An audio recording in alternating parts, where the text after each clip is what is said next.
Hello and welcome to the Codec Moments Podcast. I'm Matt Holt, as a little alternative to your usual presenter Andy Brown. But with me, as ever recently actually, is the fantastic Ali Cornwall. How are you doing? I'm very well, thank you. How are you, Matt? I'm good.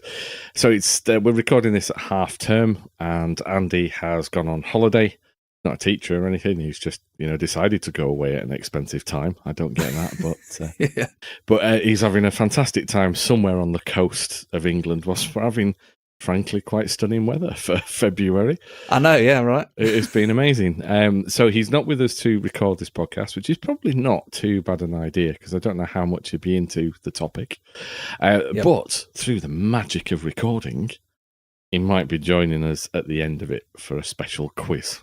Ooh, and if you stick around through the next bit, you really are in for a treat. Maybe, depending on what your idea of a treat is. Yeah. And today we're here for some dirty talk, really. Oh. That's the only thing we can call it, isn't it? Yeah, really dirty. It is one of our favourite topics. A new racing game, Dirt Rally 2.0, has released. We've been playing it for around about a week or so. Putting in a lot of miles, a lot of hours, and we want to let you know what we think about it. Indeed, yeah. So it's a sequel to Dirt Rally that came out in 2016. So we're about coming up to just 3 years since that first came out. Yeah, I forgot how old it was. I thought it was like almost a yearly iteration, but then when I was looking back through my old videos, it's like 3 years. I was like, wow, okay. That's gone quick. And I know it's 3 years because my daughter was 3 this year. And as we were waiting in the maternity suite, I was remote playing in on my Vita to play the daily challenges on Dirt Rally. Because really, there is not a lot to do while you're waiting. No. I can strongly recommend that. It passes the time. But yeah, it's been a long time since that. And it's been 18 months since Dirt 4 as well. It's been quite a while. And it's evolved. Is it fair to say? I mean, initial impressions, it boots up. It looks like a Codemasters Rally game. Yeah. And it, to me, feels like they've maybe taken some of the pieces that worked in Dirt 4 for the presentation and the style. But in fairness, that's about it. This isn't Dirt 4. This isn't a mainstream entry. This is hardcore rallying. And I think that's why they've called it 2.0. Whether this is something that's going to happen with this series, a little bit like the Forza series, but in a more subtle way. So Dirt Rally was a hardcore rally game, punishing as you like, and it was brutal like rallying is. Dirt 4 came out, and it was still hardcore, but not quite. It was tailored a little bit more for like an intermediate level, so people that knew how to do racing, but it wasn't as punishing on the rally side. And then this one does seem very much like we'll take a lot from Dirt Rally and a little bit from 4. Yeah. And that's what you've got. It's gone back to that kind of almost punishing level of rallying. It is. I think the best way of describing it is, if it's not clear enough, is this is more of a rally sim than a rally racing game. It definitely lands on the sim side. I think that one of the things about this, straight away, as soon as you get into the rallying element, is the handling and just the way it completely interacts. The car interacts with the track. I'm pretty sure there's a new tyre model for this game to improve that traction feel and understand what actually happens. In fairness, as you're slipping off the side of a cliff, you notice that you've got no traction. It's one that's really, really hard to describe until you're actually playing it because as with any kind of racing game, you talk about the feel, you talk about grip, you talk about cornering, and you don't really know how to get that across and that feel when you're using a pad or in fairness, a steering wheel. But this is a game that manages it. You can feel what's going on. It sounds really weird and counterintuitive. Yeah, but you can feel what's happening with this, with the way the pad rumbles, with the way the car moves and slides. You know when you've got grip, you know when you haven't, and you know when it's all going to go tits up. It's gone back to that racing where, even though 4 had it for the majority to an extent, because it's a rally game and they're quite intensive, But it's gone very much back to that. You have a sweat on even after a rallycross, especially if you're using the wheel. You just kind of like, I need a minute before I start the next, the next qualifier or whatever. And it's gone back to that. You feel like you've just done a rally. Yeah, it is. There's a lot of concentration, a lot of focus needed. And that actually brings us to a good point. There's two options for racing in this. You've got the pure rallying, which will put you off onto either a championship, or if you want to do your own custom event, you can do. Or you've got the rallycross championship, which is actually the official FIA one. Yep. You can pick either one, but interestingly, everything's labelled under the My Team element in this. Yes. It's trying to build in a little bit of what they introduced in Dirt 4, which is you build a team, you hire engineers, you improve your skill set, as well as developing your cars and gaining experience from them. And it's not just a case of doing it to get a slightly faster car, though that is the benefit. But the engineers actually seem to have a proper impact with this. It was there in Dirt 4, but I can't really tell you now what it did. In this, I can tell you that if you upgrade your engineers and your co-driver, you get lower penalties in the race. So if you say you run off the track and you reset to track, your first time of doing that without any upgrades, you'll maybe get a 10-second penalty. As you start to upgrade, that'll reduce down to maybe 8 or 6 or 4. So there's a tangible impact on your actual event. You can upgrade your co-driver so that if you crash in a stage, you can recover to the service area. So it's not necessarily game over. You've lost that stage, and if you're in a multiple stage segment, you've lost all of them, but you can still carry on. Yeah. Which is, in the last Dirt Rally game, that was it. One crash, done. Out of the rally, out of the standings. But this isn't like Dirt 4 that has the flashbacks. There's no recovery. If you make a mistake, tough. Yes, yeah. And just to put it out there, you've had the game for a few days longer than I have, so you've put a little bit more time into it than me. So some of the stuff that you're saying now is new to me as well. But it is punishing. And I like the idea that, so I was doing a live stream, and I thought, right, okay, I've done the rallycross, so I finished my first series, which I managed to win. After you have to absolutely rag your car to get it around it, and really, I'm used to obviously redlining it when I play my racing games, but I'm not used to having to aggressively downshift and brake and wang it round the corner, if you like, to get it round the corner. Yeah. I then went on to one of the daily challenges, and I didn't have a car in that class, so I went to buy the only option you have is to buy a second-hand car. Yeah. So I brought the Volkswagen Golf GTI, whatever it was. And two interesting things is that the first one is that when I went to put it onto the track, I actually had some damage on it. So I had to do some repairs because I've just brought it secondhand. So whether it was purchased with the damage on it.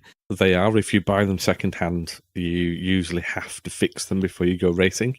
It is used. It's like real life. And a little bit like the old school Gran Turismo days, when you used to have to do the oil changes and things. It is. Did you do the fix in the service area or before you went to the race? Okay, I think I did it before the race in the service area. Yeah, okay, yeah. And then I went out on the race, and this is where the game gets very realistic, and I got a little bit frustrated because I went out, started driving the course, and I'm not sure if I did a shakedown. I think I just went in raw, and I just thought, nah, let's go for it. And the car lights started to flicker a little bit, and I thought, interesting, not hit anything yet. Then they started to flicker a little bit more. And then I was kind of getting a bit out of shape trying to get it around because it was at night. Yeah.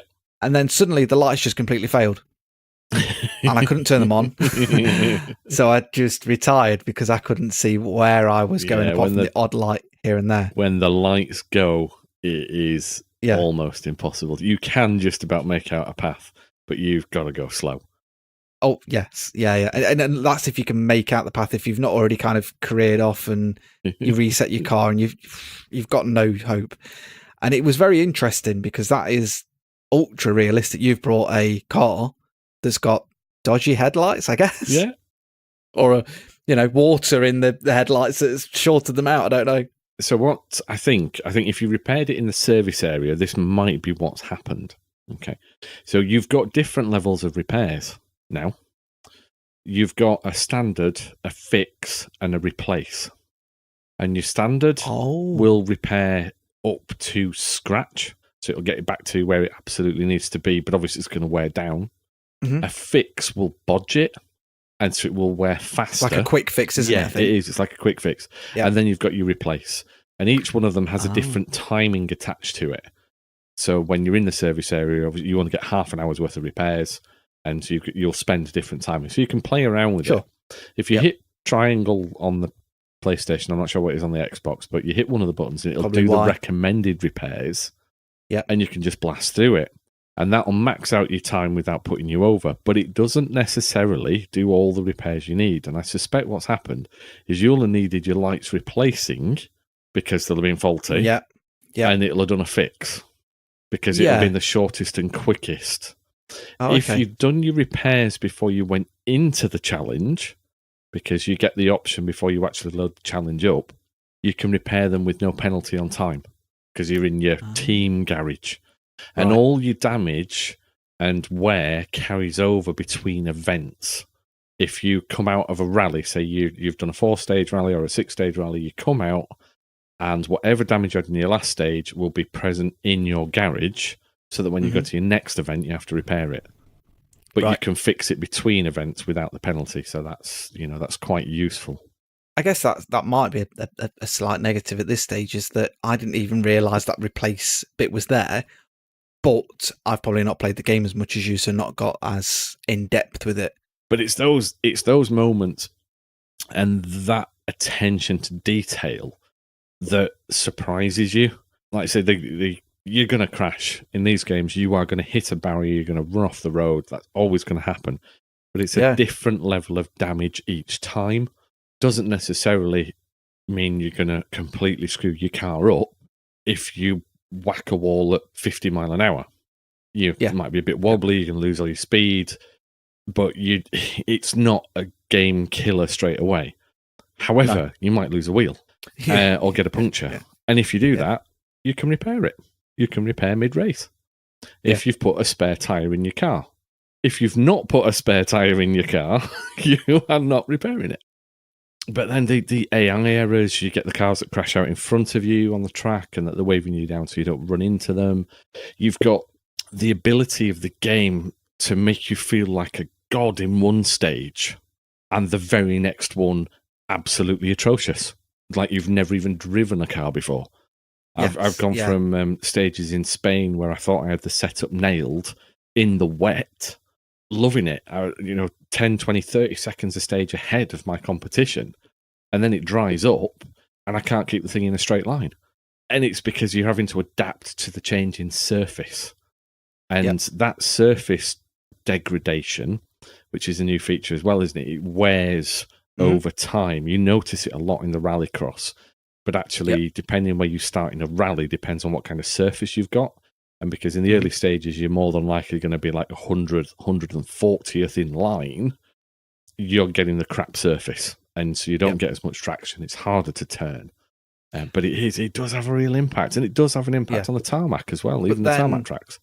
I guess if you're in the top 20, you might have a slight benefit. Because if you're the first person out, you've got to lay down the tracks. You've got to bed it in. Yeah. And so obviously as that degrades, there'll be a sweet spot where it's just bob on and you can go a lot quicker, but then I guess it'll just suddenly snap and it'll be that's it. Yeah, you're right. You will have a sweet spot and you'll have terrible points. And there's a little gauge that tells you when you're in the service area what the surface is like for that stage. It's like a little bar, and it tells you where the optimum is and how far away from that you are. It does really add to it, and it makes the events unpredictable. Like I said, 0 to 0 stuff happens all the time. That Spain rally, I adapted. I got going in the dry. I was ploughing along. I was on my last stage. I was going to take the championship win by taking the first place. 1 foot wrong on a corner. I went too wide, hit a barrier with the front end. Totaled the car. Done. Gone. Yeah. 29th. Yeah. Terminal failure. That's it. 29th out of 30 in the class and ended up 9th in the championship. And you just throw it away. Nothing you can do. Dirt 4, you'd be hitting flashback. This, you're just watching the screen die and go black and white, because it won't even let you hit start to pause it and restart the track. It's over. Yeah. And you've got to learn to live with that, because it will happen quite a lot. So if you really don't want the hardcore experience, this is not a game for you. Yeah, and there's not a lot of difficulty options that I've seen. I don't believe there was anything where I can change the level of difficulty with AIs as such. In the career, I don't think there is. You're just up against it. Now, you can go and change a load of assists. You can switch things on and off to make the driving easier. But the AI difficulty, I think, is standard.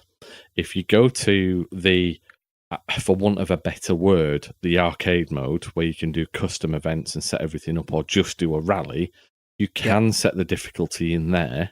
And you can also set hardcore mode, which is basically hardcore damage. So you can tweak it a bit to what you want, because I like to play with the damage on, but sometimes I do want a slightly easier opponent. It's a scale, I think, of 1 to 100, and you can just set it on what you want. But that's not in the main career mode, and it doesn't travel to the main career mode either. But then you through the Open Championship, which is the starting level, then you're into the Clubman, and then it goes on and on and on from there. And I think that's where the difficulty comes in, that you basically will eventually potentially hit a wall of difficulty where you really do have to up your game to make it work. The rallycross is superb. I couldn't get on with it in Dirt Rally. It was too hard. I only ever finished one championship, and that was with a lot of practice. I remember when the game was coming out and you said that you're not bothered about that part of the game at all. You wouldn't be bothered if it wasn't in it. Yeah, I wasn't. Yeah. So what's turned you around with it then? Because it's just so much fun. It's just, I kid you not, and it is the steering wheel and pedals and my makeshift handbrake. That's exactly what it is. It's fast paced. You do get an adrenaline buzz going, and there's room for error in the rallycross that there wasn't in the rallying. You don't have to be as precise. You can cock up a corner and still stay ahead. Like the Joker lap, every lap. Yeah. But it just works. It just works really well. And that AI difficulty wasn't there in the first instance, like it was in the last iteration of this. And that's made it a lot more fun. When you get in towards the end of the championship, you feel yourself getting better. You know the tracks a bit more. You know where you can push. You know where you have to be steady. But you can still make those slight mistakes. But it's the same. You said it earlier on. You're just ragging it round, wrenching. And it's that moment. I was just sat there doing the championship, ragging the wheel round, whacking the handbrake on, sliding it round the corner, and grinning away to myself. Loved it. Absolutely loved it. So while we're talking wheel setup then, how have you found it getting the right sweet spot for the way you drive? It's not too bad. The hardest thing with a rally game is getting the feel for you, because everyone drives differently. It's quite hard to tune it in because there's so many different surfaces. It's hard to test it because the track could be slightly different each time you go to test. You could have the different types of service, the degrade and things. But I think I've got something that's workable. I think I've pretty much got them dialed in to where I need them, but I'd have to play it a little bit more to make sure that's right. This is the first one when I've spotted exactly the same plethora of options, even back to the last Codemasters game, the F1 2018, which I actually think it's taken a few cues in terms of its assists and things like that. The amount of configuration you can do in that respect seems to be in here. But even then, it was, I hesitate to say it, but it was pretty much plug and play was F1. I plugged my wheel in and changed nothing. I just drove it. Whereas with this, I spent a good hour on one rally course in time trial, ducking in and out of the menu. Because you can change it on the fly. You don't have to do it from the main options. You can do it from the pause menu in game. Yes. And I think I got it sorted to how I like it, but like I say, everybody's different, so you've got to spend that time playing with it, and you've got to put in the effort to make it work for you. The problem is with wheel settings is they're very personal. Yeah. How responsive you like it, how much turning you like, how much you want that wheel to either try and rip your hands off, or how much you want it to feel like a wet handshake. Yeah, you're right, the personal. for everybody out there who doesn't have a wheel, I hope you haven't turned off. Playing this on a pad is a joy as well. Don't think that you can only play this game with a wheel. I flick between the two, depending on what I'm doing, because sometimes it isn't practical to get the entire setup out. And if I'm doing a daily challenge, so I just want to come on and do 5 to 10 minutes, a quick rally, I use the pad, and it's there, and it works. It works really well, and it works with the defaults.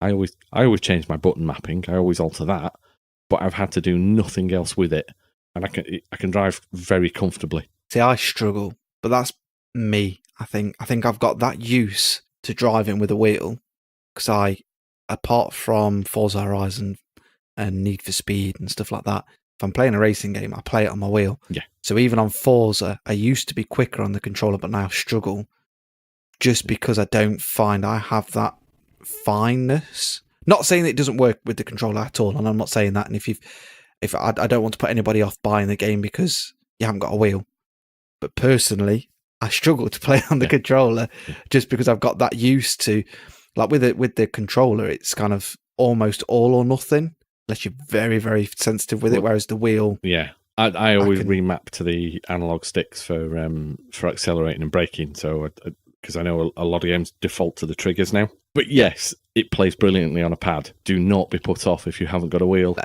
Pad's fantastic. It is a great game with it. I've already said I've used it for the daily challenges. I'm a little bit addicted to the daily challenges. They're becoming a bit of a staple in any of the dirt games.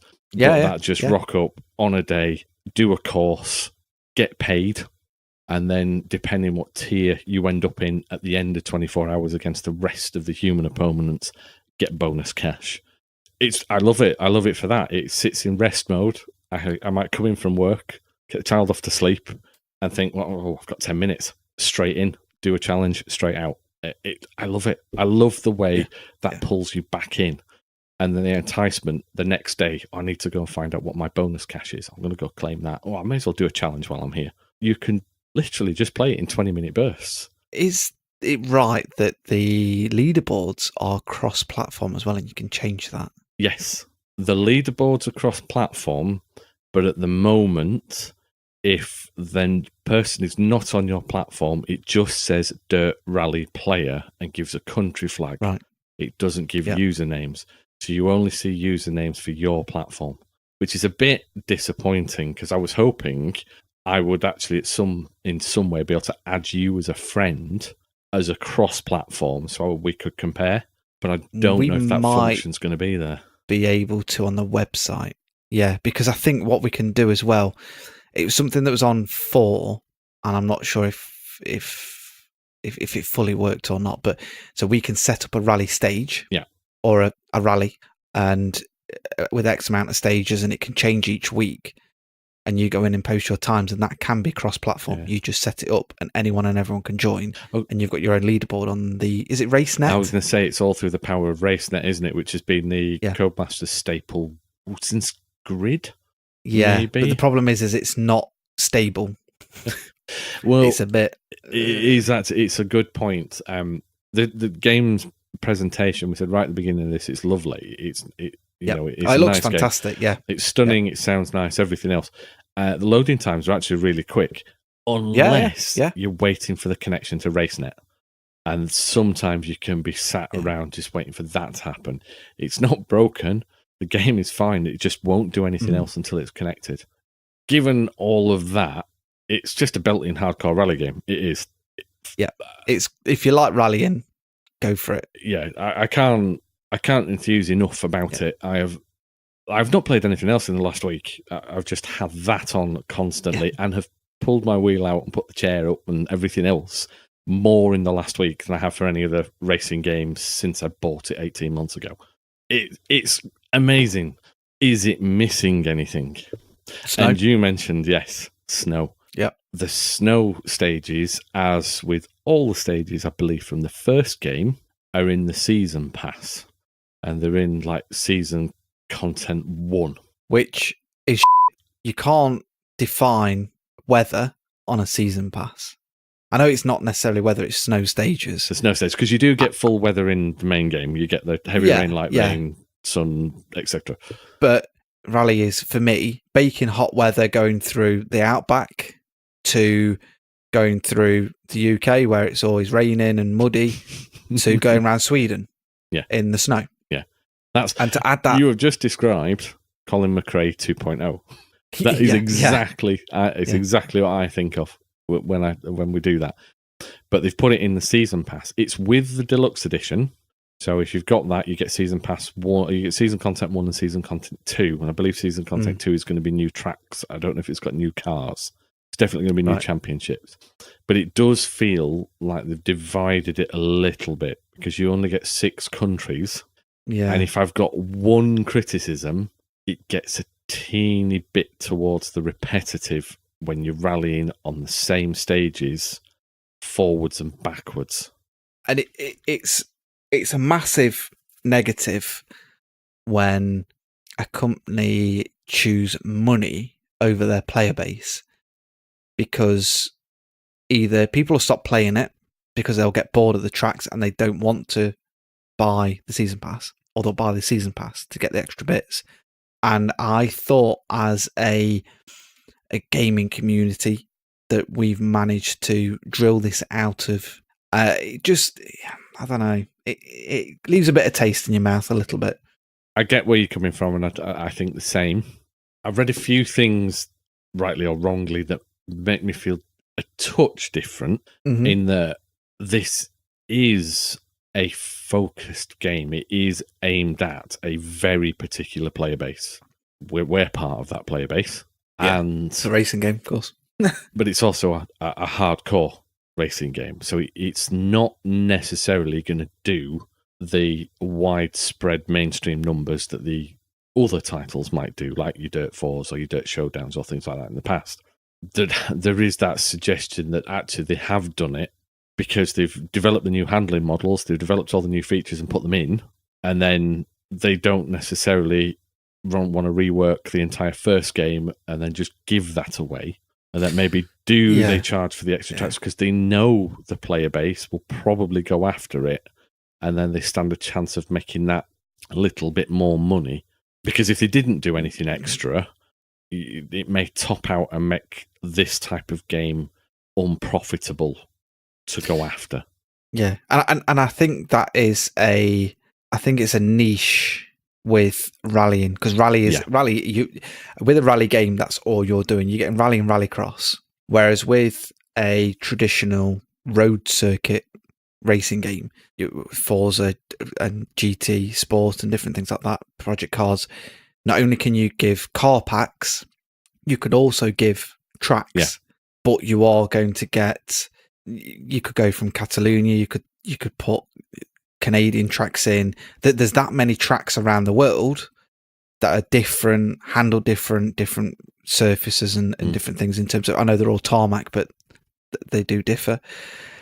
That there's enough there that you could add that in. You're not splitting your player base, but you get that niche. Whereas with rallying, the only thing I find is sometimes it's you've driven one, you've driven them all.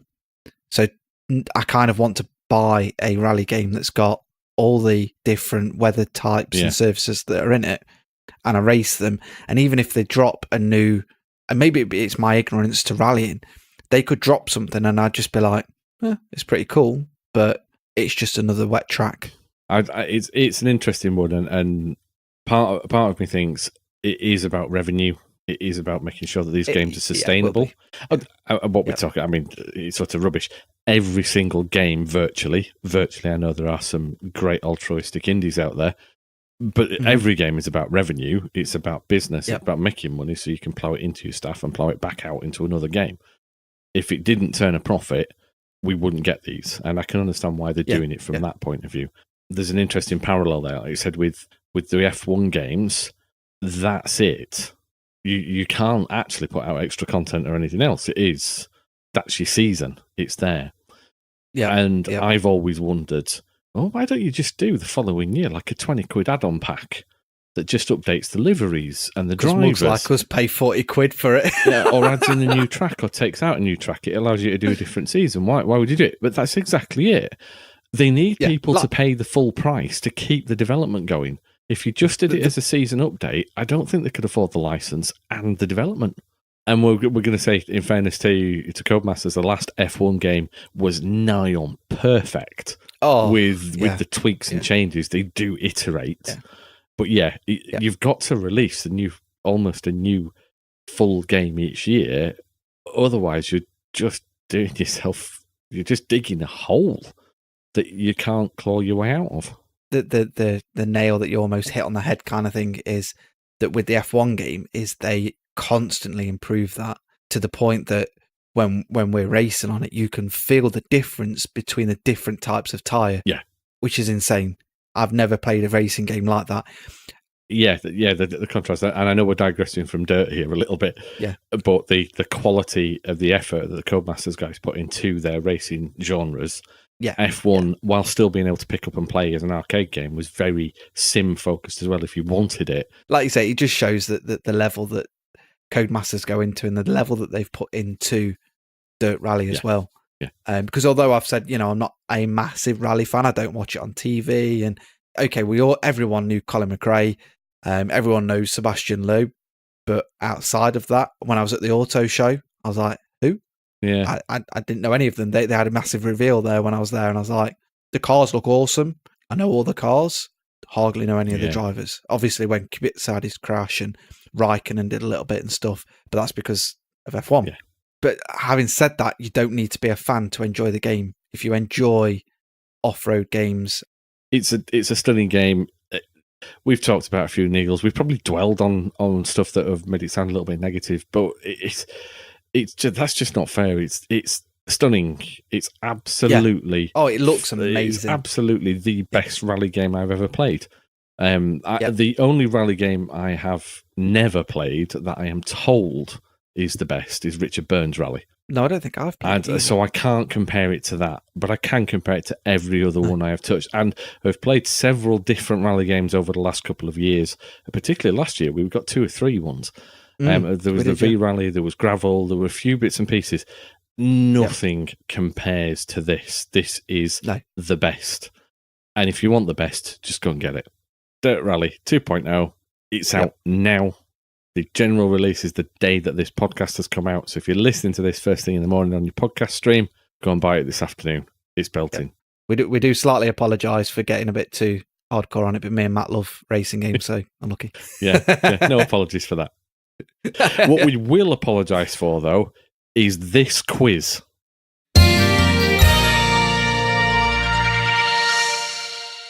All right, so I've got a quiz for us then if we want to do that. Let's go for it. Come on then, let's have it. Okay. Now, not about trains this time, is it? No, it's not about trains, honestly. I don't. Oh man. Don't just, I'm not just obsessed with completely geeky, nerdy, rubbish. God. You are. So this is a topical quiz. It's about games that are going to be coming out in 2019. Okay. Well, some of the answers are games that are going to be coming out in 2019. The rest are Mills and Boon novel titles. So here's your challenge. Is it a game that's coming out in 2019 or is it a Mills and Boon novel? Oh, here we go. Okay. A game where neither of us wants to win again. So I'm going to start you off. Who wants to go first? Matt. Looks like I'm going first then. Okay, Matt's going first. So I'm going to give you, Matthew, Our World is Ended.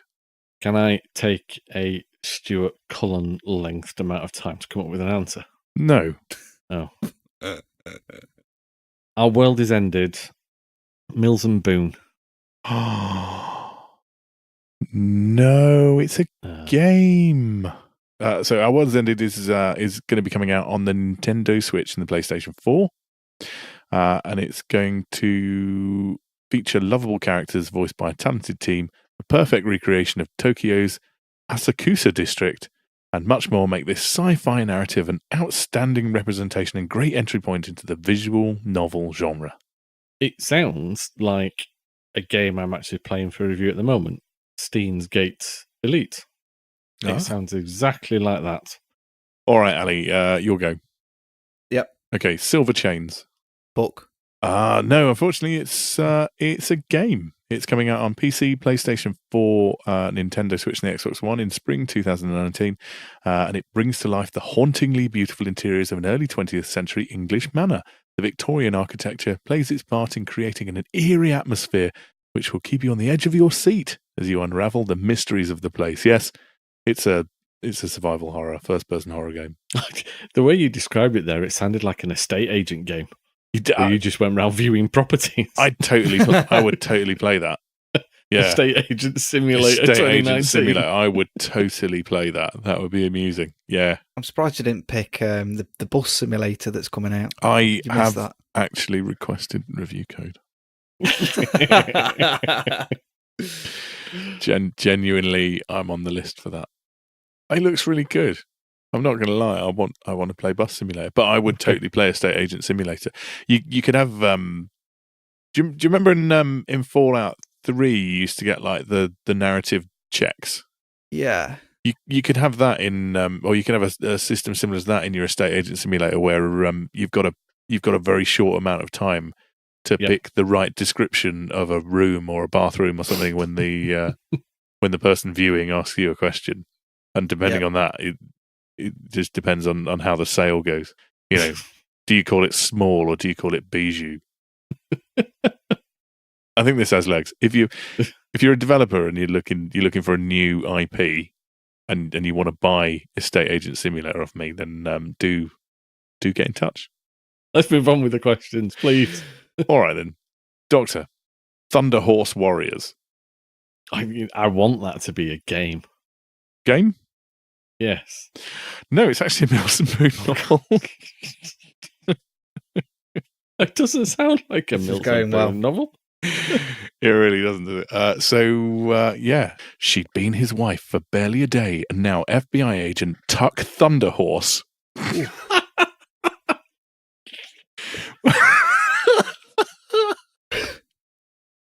Oh my God. Tuck Thunderhorse was responsible for identifying her body. So he was more than shocked when Julia Anderson turned up very much alive. I mean, it sounds like it could be written by Partridge, doesn't it? It does. Yeah. After witnessing a murder, Julia needs Tuck to help her stay alive and protect the baby he never knew she'd had. Unable to trust anyone but each other, could their one-day marriage turn into a lifelong adventure? You know what? I mean, okay, now you've described it, it does sound a little bit Mills and Boon-esque. However, it also sounds like, grounds for gross misconduct within the FBI. That's a conflict of interest and a half, isn't it? Investigating your own wife's murder. I just love the fact that his name is Tuck Thunderhorse. Tuck Thunderhorse, get in. The best is there's another one in the series called Thunderhorse Redemption. Does he build a ranching farm on that? And I don't even want to read the blurb. I'm not lying. Right, fair enough. We'll move on then. Yeah. There we go, from the Thunder Horse Warriors series. Tuck Thunderhorse.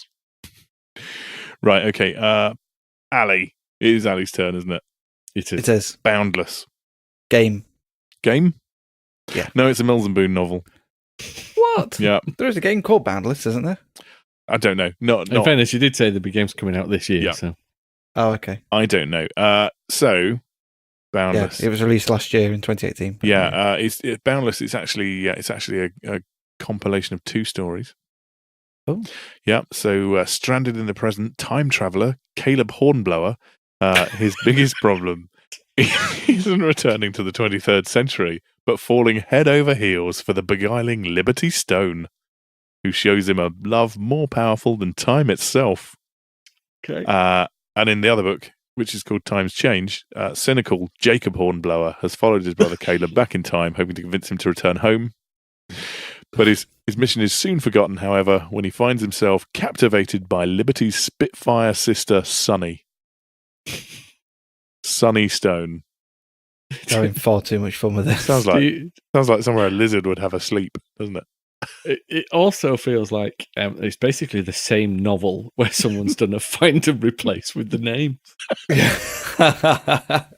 Replace Caleb with Jacob. Quickly rewrite the back cover. Oh, man. These are so good. There's no denying quite how good these are. Okay, Matthew, your turn. Brown dust. Oof. I'm going to go game. You're right. Yeah. You've scored a point. I'm going to jot it down.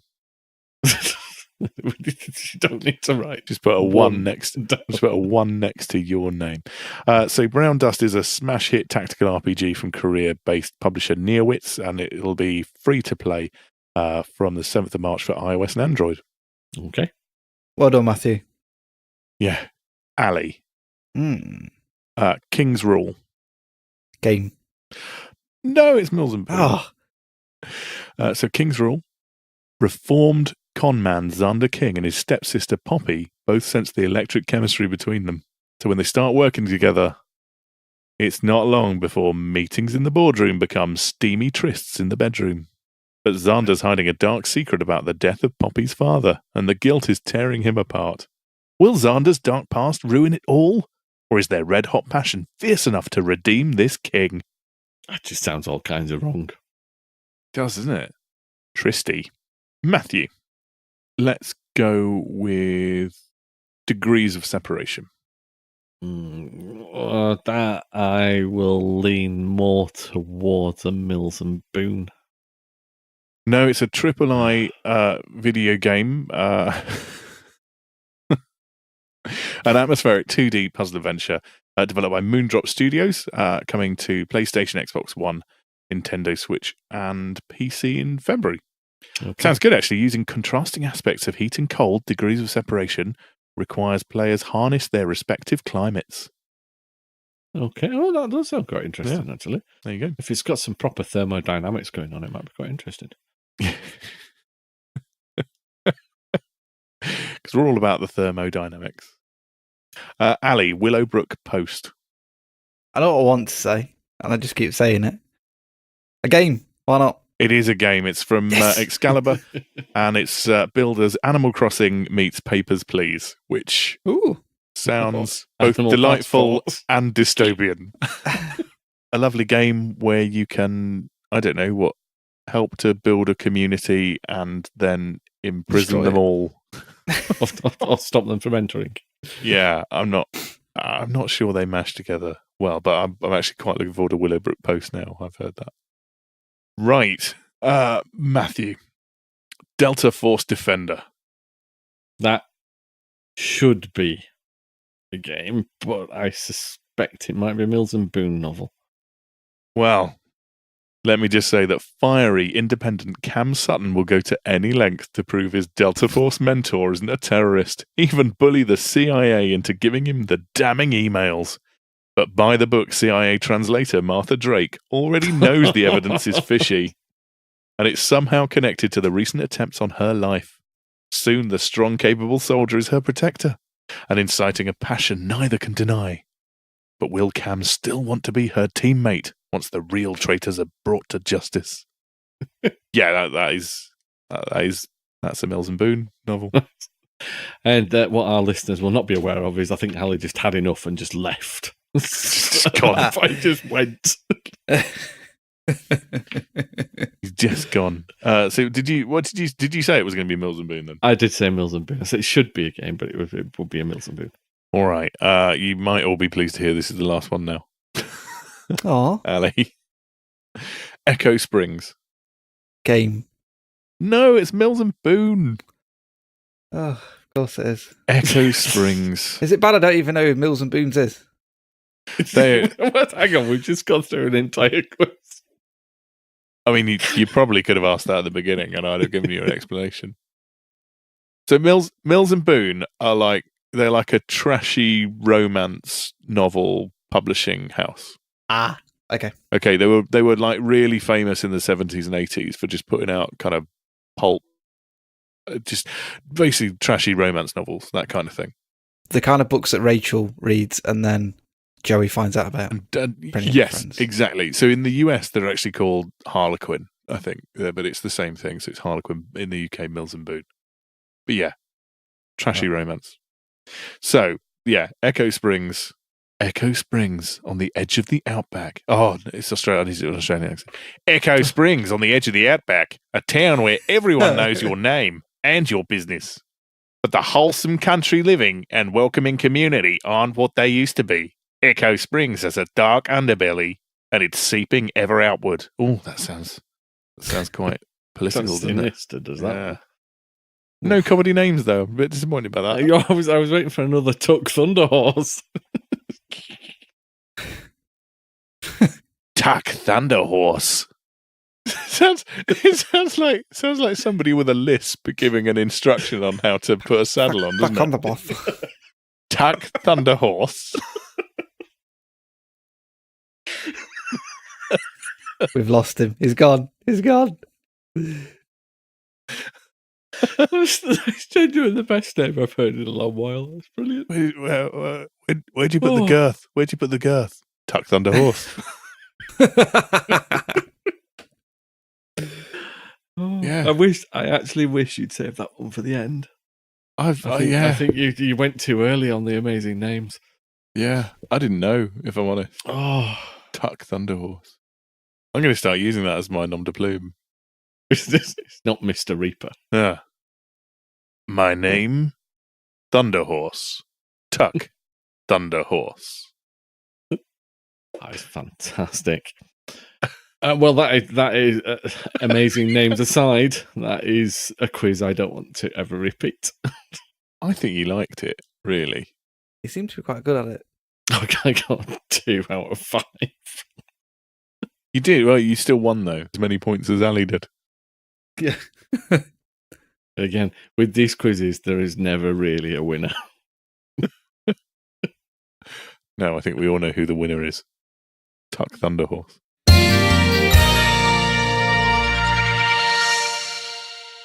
Well, we hoped you enjoyed that quiz. We're still in 2 minds about it several days after recording it. But anyway, thanks for sticking with us for lots of talk on Dirt Rally 2. Can't say any more. It's still great. Thanks for joining us. Bye. Bye.